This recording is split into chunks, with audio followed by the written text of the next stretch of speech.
वर्तमान बिहार सरकार जहां एक तरफ स्वास्थ्य के लिए लगातार प्रयत्नशील है कि लोगों को स्वास्थ्य सेवा अधिक से अधिक मिले, वहीं दूसरी तरफ उच्च शिक्षण संस्थान में जो स्वास्थ्य केंद्र है उसे बिहार सरकार ने मरणशील घोषित कर दिया है, बंद करने की फरमान जारी कर दिया है, जिसके कारण उपापोह की स्थिति है। मिथिला विश्वविद्यालय के अधीन जो स्वास्थ्य केंद्र है वो बंद के कगार पर है। यहाँ के जो चिकित्सक हैं वो रिटायर कर गए हैं, वर्तमान में वो संविदा पर विश्वविद्यालय के द्वारा कार्यरत हैं। वहीं यहाँ जितने कर्मी थे उन्हें यहाँ से हटा दिया गया है। आपको बता दें कि इस स्वास्थ्य केंद्र का उद्घाटन तत्कालीन उच्च शिक्षा मंत्री गजेंद्र प्रसाद सिंह के द्वारा 1993 को किया गया था।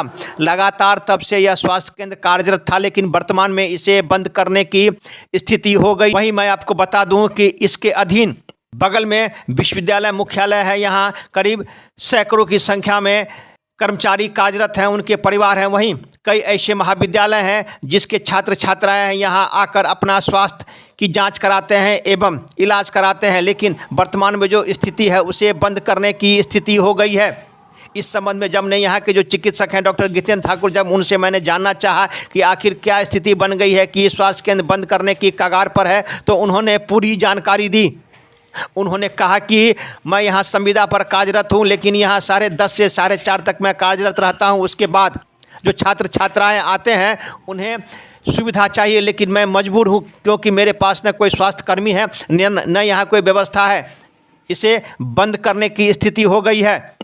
मैं भी अब कुछ ही दिन यहाँ रहूँगा, मैं यहाँ से चला जाऊँगा। कारण यह है कि छात्र छात्राएं आके यहाँ अभद्र बात करते हैं। मैं मजबूरन यहाँ सहन करता हूँ, लेकिन जो स्थिति विश्वविद्यालय की है वो यहाँ स्वास्थ्य केंद्र को बंद कर दिया जाएगा।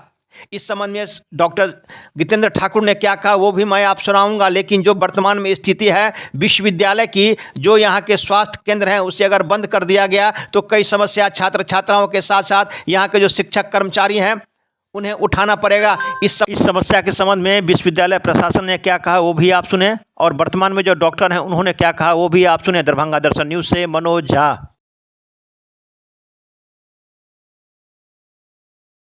कहने का मतलब आगे जो रिटायर किए हैं वो आगे बहाली नहीं होगी। इस तरह से बिहार में मुजफ्फरपुर में अंबेडकर यूनिवर्सिटी में, भागलपुर यूनिवर्सिटी भागलपुर में, संस्कृत यूनिवर्सिटी में, दरभंगा में तीनों स्वास्थ्य केंद्र बंद है, ताला भी नहीं खुलता है, और जहाँ पर करोड़ों की संपत्ति है।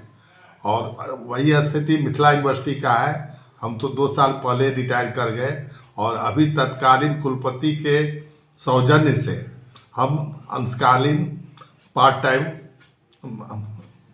कर रहे हैं, कॉन्ट्रैक्ट बेसिस पर कार्यरत है।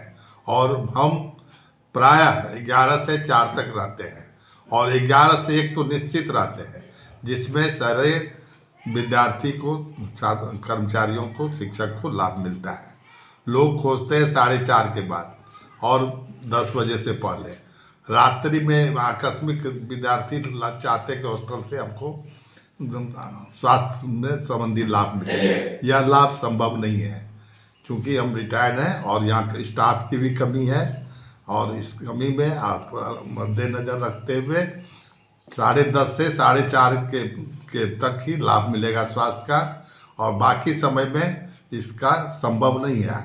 और छात्र आते हैं रात में और आके इलाज के लिए गाली गलौज करते हैं, जो सब हम सहनशील करते हैं, और हम भी कोशिश करें कि यहाँ से अपना डेरा स्थानांतरित कर लें। आखिर सर ऐसी स्थिति क्यों बन गई? चूँकि स्वास्थ्य तो सभी विभागों के लिए सर्वोपरि विभाग में माना जाता है कि स्वास्थ्य पर ही सब कुछ निर्भर है। नहीं, इसका गड़बड़ी बिहार सरकार के स्तर पर है। विश्वविद्यालय स्तर से तो सभी महसूस करते हैं कि यह गलत निर्णय बिहार सरकार के द्वारा हुआ है, और बीच बीच में पत्राचार भी होता है विश्वविद्यालय से बिहार सरकार को, लेकिन अभी तक कोई लाभ नहीं हुआ है। इस संबंध में पत्रकार बंधु को निवेदन करते हैं कि वो हर पेज के फ्रंट में दे न्यूज कि आखिर क्या परिस्थिति बनी कि पूरे बिहार विश्वविद्यालय के स्वास्थ्य केंद्र को बंद, मरणशील घोषित कर दिया गया। क्या दिक्कत हुई? हर विश्वविद्यालय के स्वास्थ्य केंद्र के चारों तरफ 10 से ज़्यादा हॉस्टल है, लड़कों का, लड़कियों का, और करोड़ों का संपत्ति है, स्वास्थ्य केंद्र से लाभ होता है। और ऐसी परिस्थिति में बिहार सरकार का निर्णय बहुत दुरुपयोगपूर्ण है और उनको इस पर विचार करना चाहिए।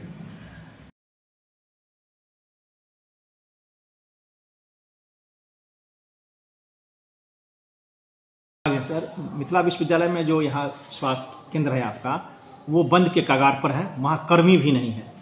और वहाँ के जो अभी वर्तमान में डॉक्टर हैं, उनका कहना है कि विश्वविद्यालय हमें रखा हुआ है संविदा पर, और लेकिन व्यवस्था यहाँ खराब है। मैं भी अब यहाँ नहीं लूँगा, कहे कि यहाँ व्यवस्था नहीं है और कोई कर्मी भी नहीं है।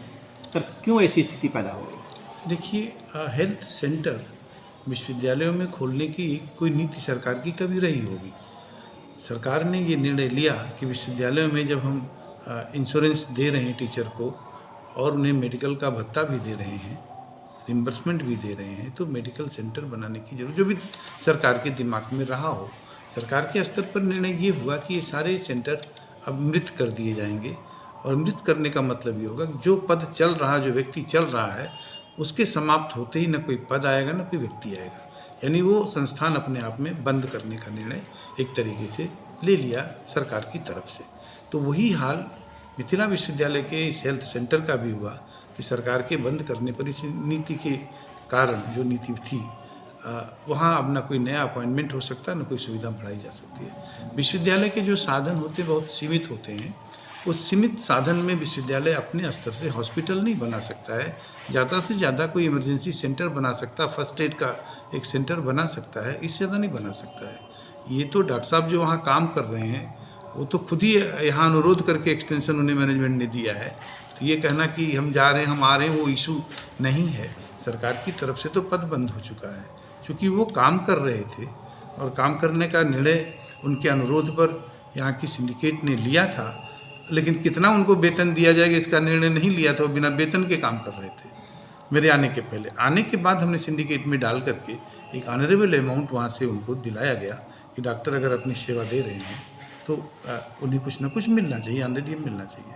तो इसी क्रम में वो चल रहा है और इस आशय का ये जानकारी सिंडिकेट को भी है, ये जानकारी सीनेट को भी है, मेरे द्वारा लाई गई उनकी संज्ञान में। और उनके निर्णय से एक बार सरकार को अनुरोध भी भेजा गया है कि आप इसको पुनर्जीवित करें। ये स्टाफ के लिए ये हॉस्पिटल नहीं था, ये हॉस्पिटल तो विद्यार्थियों के लिए था। तो विद्यार्थी तो बने ही हुए हैं, अगर आप कुछ दे रहे हैं, कारण बना करके एक लॉजिक ले करके लिखा गया है।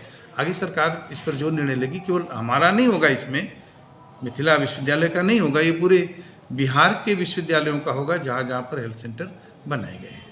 तो निर्णय सरकार के स्तर पर है। सरकार अगर समझती है, जो समझेगी तो ऐसा निर्णय देगी। सर, नहीं लगता कि अगर ये बंद हो जाएगी तो जो खास करके कर्मचारी को छोड़ दें, जो छात्र हैं, उन्हें परेशानी का सामना करना, कई हॉस्टलें हैं यहाँ पर। देखिए जो सुविधा चलती रहती है, कोई केंद्र चलता रहता है तो कुछ ना कुछ तो कंट्रीब्यूट करता ही है।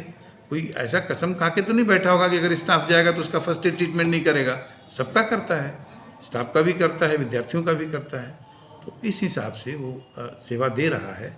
और उसको जो एक मामूली बजट विश्वविद्यालय से उसके हिस्से में कमेटी हमारी डालती है। दवा का एक छोटा बजट, स्मॉल बजट है।